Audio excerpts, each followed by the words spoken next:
할렐루야! 아멘. 우리 같이 에베소서 6장 13절 말씀 한 번 더 함께 읽도록 하겠습니다. 시작.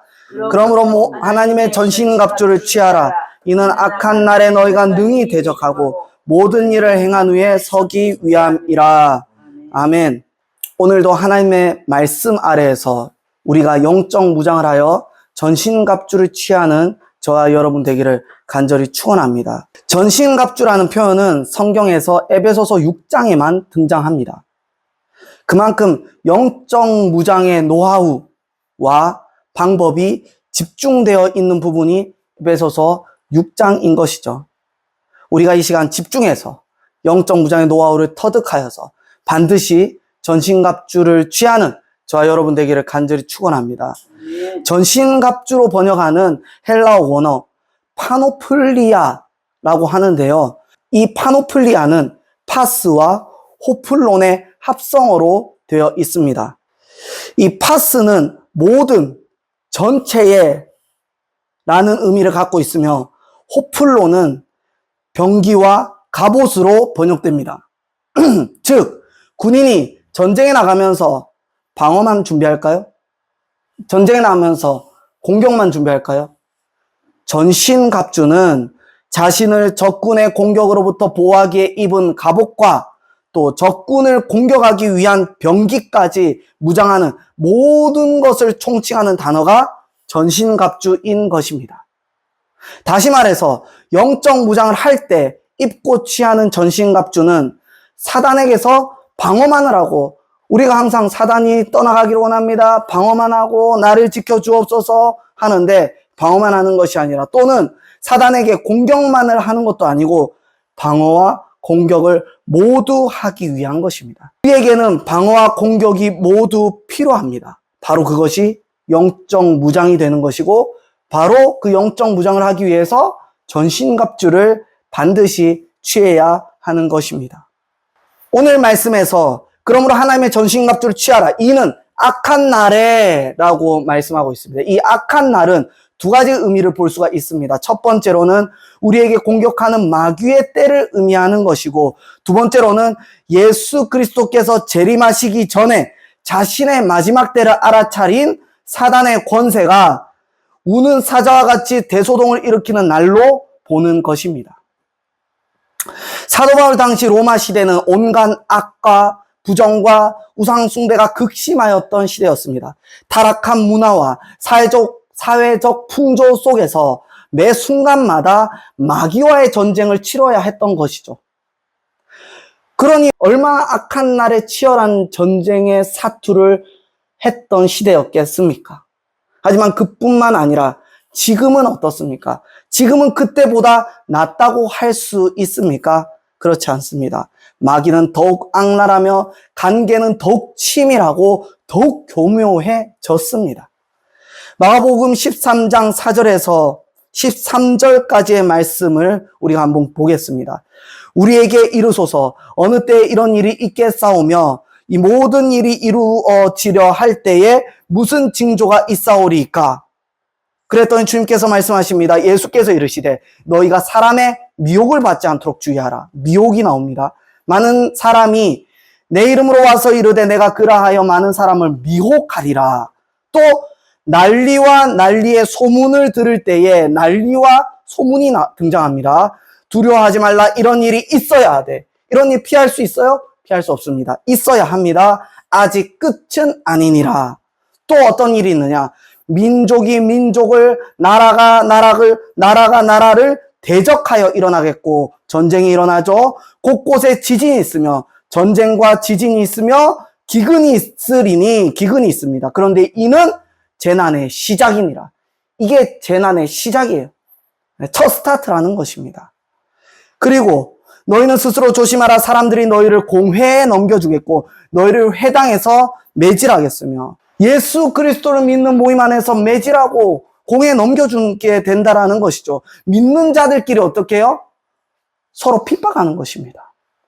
나로 말미암아 너희가 권력자들과 임금들 앞에 서리니 이는 그들에게 증거가 되려 함이라. 또 복음이 먼저 만국에 전파되어야 할 것임이라. 사람들이 너희를 끌어다가 넘겨줄 때 무슨 말을 할까 미리 염려하지 말고 무엇이든지 그때 너희에게 주시는 그 말을 하라. 너희는 말하는 이는 너희가 아니요 성령이시니라. 형제가 형제를, 아버지가 자식을 죽는 데 내주며 자식들이 부모를 대적하여 죽게 하리라. 자, 여기에서 보면 형제가 형제를 죽여요. 아버지가 자식을 죽는 데 내줍니다. 자식들이 부모를 대적하여 죽게 합니다. 누가요? 자식들이 부모를 대적하여 죽게 합니다. 또 너희가 내 이름으로 말미암아 모든 사람에게 미움을 받을 것이나 끝까지 견디는 자는 구원을 받으리라. 처음에는 미혹을 받죠. 난리와 소문이 있죠. 민족이 민족을, 나라가 나라를 대적하여 전쟁이 일어나죠. 기근이 있습니다. 지진이 있습니다. 그리고 우리가 공회와 회당에서 매질을 당해야 합니다. 그리고 모든 사람에게 미움을 당해야 합니다. 근데 이 사이에 또 무엇이 있느냐? 자식들이 부모를 대적하여 죽게 합니다. 이러한 일들이 있을 때 이때가 마지막 때라고 하는 것입니다. 그런데 끝까지 견디는 자, 끝까지 견디는 자만이 구원을 받으리라. 믿으십니까? 아멘. 마귀의 수법과 속임수는 인간의 죄성으로 뿌리칠 수 없도록 가라지를 끊임없이 뿌립니다. 더욱 예리한 수법을 쓰고 문화를 타락시키고 도덕적 타락, 인간의 양심을 버릴 정도로 해이해집니다. 도덕적 타락은 어디까지 이어집니다? 어디까지 이어져요? 자식들이 부모를 죽이기까지, 부모를 살인하기에 이르는 세태가 되었습니다. 오늘 세대에 우리가 여러분들이 뉴스를 통해서 본 그러한 일들이 말씀에 이미 예언되었던 것입니다. 세상의 모든 기준은 나 자신이 되었으며 스스로 교만하였던 사탄의 추악한 성품을 고스란히 담아 나만 아니면 돼. 나는 풍류가 당연시 되어버린 것입니다. 누구의 성품이죠? 마귀의 성품인 것이죠. 누가 스스로 교만해졌어요?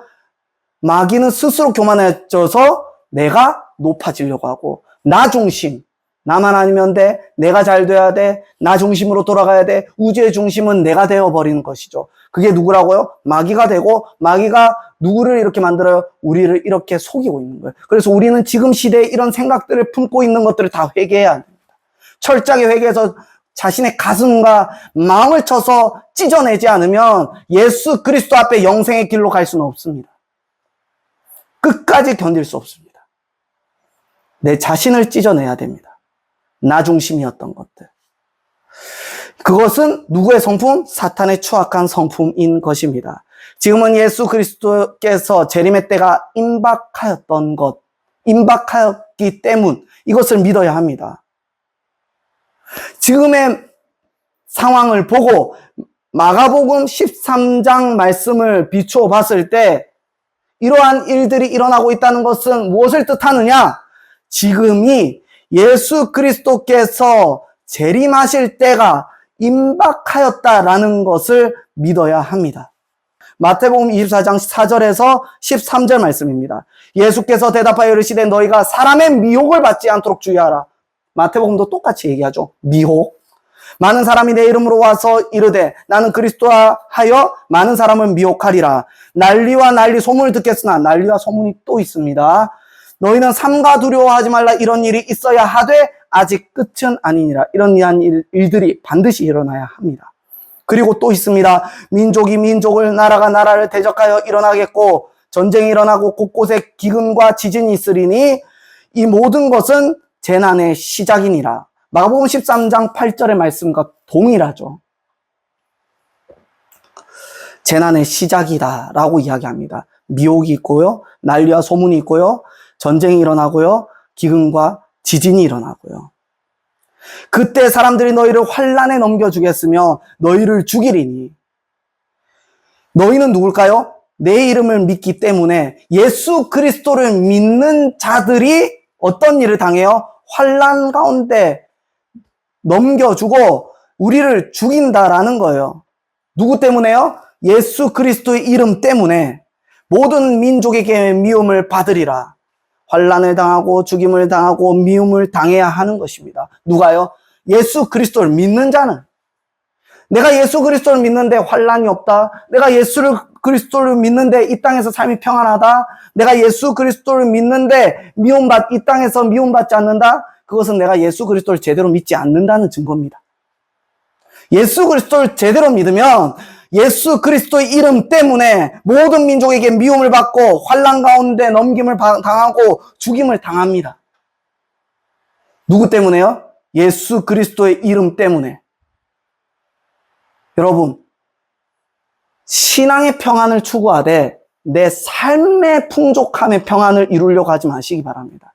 내 삶의 풍족함의 평안함, 얼마 벌고 얼마 먹고 자고 어디에 살지, 무엇을 타고 무슨 옷을 입을지 이런 거 고민해가지고 더욱 내 삶이 평안해야지, 더욱 풍족해야지. 이것은 뭐라고요? 그리스도의 이름으로 사는 자의 모습이 아니라는 것입니다. 그리스도인은 마지막 때에 환난을 당하고 미움을 당하고 죽임을 당하게 되어 있습니다. 이렇게 하기 싫다고요? 구원받기 싫다는 소리와 마찬가지예요. 예수 그리스도의 이름으로 사는 자들은 이럴 거라고 성경에서 이야기하고 있어요. 우리도 고난 당하고 싶은 사람 누가 있어요? 환난 당하고 싶은 사람 누가 있어요? 핍박 당하고 싶은 사람 누가 있어요? 그런데 이러한 일이 있어야 하되, 이러한 일들이 없으면 우리는 끝까지 구원의 길로 갈 수 없습니다. 성경 말씀은 이야기하고 있어요. 끝까지 견디는 자. 견딜 게 있어야 끝까지 견딜 거 아닙니까? 견딜 게 없으면 뭐예요? 이미 좁은 길이 아니라 어느 길? 넓은 길로 가고 있다라는 거예요. 넓은 길로, 평안한 길로. 그리고 이것이 여호와께서 내 삶을 곧게 한다라고 믿고 어리석음과 우매함으로 그냥 죽음의 길로 걸어가고 있는 거예요. 평안한 것이 고든 길이 아니에요. 평안한 것이 형통한 길이 아니에요. 좁은 길을 가더라도 예수 그리스도의 이름으로 풍랑 가운데서도 평안을 찾아야 되지. 주님 풍랑 주지 마세요. 주님 파도 주지 마세요. 환난 주지 마세요. 고난 주지 마세요. 예수 그리스도께서 나아갔던 십자가를 내가 부인하는 거와 마찬가지입니다. 주님은 십자가의 길을 갖고 나를 따르라고 했는데 나는 십자가 길 싫어요. 고난의 길 싫어요. 환난의 길 싫어요. 핍박의 길 싫어요. 그럼 어떻게 가야 돼요? 넓은 길로 가고 싶어요. 근데 주님은 뭐라고 했어요? 좁은 길로 가야 끝까지 견디는 자가 되고 끝까지 견뎌야 구원을 받으리라. 주님이 하신 말씀입니다. 이 땅에서 평안을 추구하지 말고 예수 그리스도 안에서 평안을 추구하시기 바랍니다. 이 땅에서 평안을 추구하면 결국 끝은 사망이요 죽음밖에 없습니다. 그 가운데서 그때 많은 사람이 실족하게 되어 서로 잡아주고 서로 미워하겠으며 거짓 선지자가 많이 일어나 많은 사람을 미혹하고 불법이 성함으로 많은 사람의 사랑이 식어진다고 했어요. 그러나 끝까지 견디는 자는 구원을 얻으리라. 마가복음 13장 13절에도 똑같이 나옵니다. 끝까지 견디는 자는 구원을 받으리라. 어떻게 해야 돼요? 우리는 끝까지 견뎌야 되는 거예요. 마지막 때는 내가 편안하게 해야지 이게 아니라 끝까지 견뎌야 구원을 받는 저와 여러분 되기를 축원합니다. 마지막 때에는 미혹과 난리와 소문과 환난과 미움을 당하여 거짓 선지자가 미혹하고 불법이 성하여 사랑이 식습니다.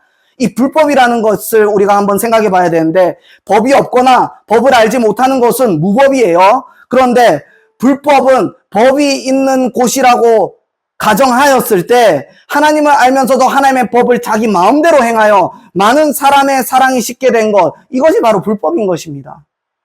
하나님의 법을 어떻게 이용해요? 생명의 법을 어떻게 이용해요? 자기 마음대로 이용해요. 불법이 성하다 했어요. 불법으로 마음대로 자기 마음대로 이용하니까 어떻게 해요? 그리스도의 사랑이 식어져요. 교회가 무너지고 기독교 단체가 무너지고 기독교 모임이 무너지고 많은 사람의 사랑이 식어진다고 했어요. 이것은 이런 일이 일어날 거라고 이미 얘기했어요. 이런 일이 일어나면 안 되는데 마지막 때이기 때문에 이런 일도 일어나는 것입니다. 사단은 지금도 철저하게 이용하고 속이고 있습니다. 이렇게 마귀들이 발버둥치고 기승을 부리고 있다는 것을 우리가 알아야 됩니다. 그래서 교회가 신뢰를 잃습니다. 기독교가 신뢰를 잃습니다. 이때 마귀가 더욱 활개를 치고 기승합니다. 예수 그리스도를 왜 믿냐? 교회가 저러는데. 마귀가 더욱 활개를 치고 기승을 치는 거예요.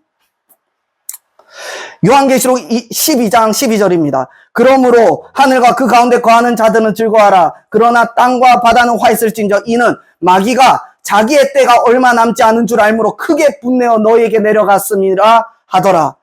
예수 그리스도의 재림이 다가오고 마지막 날 주님께서 다시 강림하고 하나님의 나라가 도래할 시대가 지금의 때라면 마귀가 자기의 때가 얼마 남지 않은 줄 알고 크게 분내어 발버둥치고 더욱 기승하여 우리를 삼키려 할 것이 당연한 것입니다. 지금이 예수 그리스도의 재림의 때라고 여러분들은 믿으십니까? 이제 주님의 재림의 때가 임하였고 그러하다고 믿는다면 우리는 마귀도 크게 분내고 요동친다라는 것을 깨달아야 합니다. 우리 모두를 삼키려고 한다는 것을 깨달아야 합니다. 마귀는 더욱 분내고 더욱 크게 화를 내며 더욱 우리에게 강하게 달려들 것입니다. 이러한 시대에 영적 무장을 하지 않으면 살아남을 수가 없습니다. 주님 말씀하셨습니다. 끝까지 견디는 자가 구원을 얻는다라고 하셨습니다. 예수 그리스도를 적당하게 믿거나 자기 스스로를 의롭게 생각한다고 한다면 구원을 받을 수가 없습니다. 내가 매일 몸부림치는 마귀와의 싸움에서 끝까지 견디고 이기고 내 안의 죄성을 탈바꿈하여 내 안에 있는 죄성과 계속 싸우고 회개하고 끊어내고 꺾어내지 않으면 그러한 자만이 구원을 얻을 수 있는 것입니다. 편안하게 구원을 받으려는 마귀의 거짓된 속임수에 속지 말아야 하는 것입니다. 그러므로 오늘날의 구원의 길에서 전신갑주는 반드시 필요합니다. 전신갑주가 없으면 살아남기 힘들다는 것은 구원을 얻기도 어렵다는 것이 됩니다. 구원의 문을 통과하기 위하여 끝까지 견디고 이기는 자 되기 위하여 그리고 능히 대적하고 모든 일을 행한 후에 서기 위하여 전신갑주를 반드시 취해야 하는 것입니다. 모든 일은 하나님께서 각자에게 주어진 십자가의 길을 의미합니다. 그것을 행하면서도 마지막까지 서야 합니다. 이 서다라는 원어 스테나이는 굳건히 서다라는 의미를 가지고 있습니다. 즉 마귀를 능히 대적하고 나에게 주어진 하나님의 십자가의 사명을 모두 완수한 후에도 굳건히 서기 위해서는 전신갑주가 반드시 필요하다라는 것입니다. 우리 모두는 자기 십자가를 져야 합니다. 마가복음 8장 34절 말씀입니다. 무리와 제자들을 불러 이르시되 누구든지 나를 따라오려거든 자기를 부인하고 자기 십자가를 지고 나를 따를 것이니라. 마태복음 10장 38절입니다. 또 자기 십자가를 지고 나를 따르지 않는 자도 내게 합당하지 아니하니라. 누가복음 14장 27절입니다. 누구든지 자기 십자가를 지고 나를 따르지 않는 자도 능히 내 제자가 되지 못하리라. 평안하게 신앙생활을 하려고 하는 것들, 그러한 죄성 모두 버리시기 바랍니다. 우리 모두에게는 자기의 십자가가 있습니다. 자기의 십자가를 따르지 않는 자도 주님께서 합당하지 않다고 했어요. 십자가는 뭐죠? 가시의 길, 고난의 길, 눈물의 길, 자신의 피를 흘리는 길이에요. 그 길은 가기 싫고 영생은 받고 싶다? 결코 구원받을 수 없습니다. 십자가의 길을 걸어가야 됩니다. 내가 주를 위해서 십자가의 길을 걸어갈 때 그때 주님께서 합당하게 보시는 것입니다. 우리 모두는 자기에게 주어진 십자가, 각자의 십자가가 다 다릅니다. 우리는 각자의 십자가를 임무를 완수해야 합니다. 그 길에서 전신갑주를 취해야 합니다. 끝까지 굳건히 서서 주님의 전신갑주를 취하여 주님의 십자가의 임무를 완수하는 주의 군사 되기를 간절히 축원합니다. 우리 함께 이 시간 기도하기를 원합니다. 지금은 주 예수 그리스도께서 다시 오실 재림의 때인 줄을 믿습니다. 기근과 지진, 전쟁 등의 재난의 시작은 이미 그 타종을 울렸습니다. 우리는 주 예수 그리스도의 이름을 위하여 숨고 피하는 부끄러운 자가 되지 않기를 원합니다. 내가 예수 그리스도의 이름으로 살고자 했지만 숨으려고 했던 거, 예수 그리스도를 위해서 살고자 했지만 피하려고 했던 거, 예수 그리스도를 위하여 살고자 했지만 부끄러운 나의 모습, 이 시간 회개하며 나가기를 원합니다. 주를 위하여 회당에서 매질을 당하고 주를 위하여 미움을 당하고 주를 위하여 환난을 당할지라도 예수 그리스도의 복음과 마지막 때의 재림을 향하여서 끝까지 견디고 이기는 자 되게 하여 주옵소서. 우리 함께 주여 한번 부르짖고 기도하도록 하겠습니다. 주여!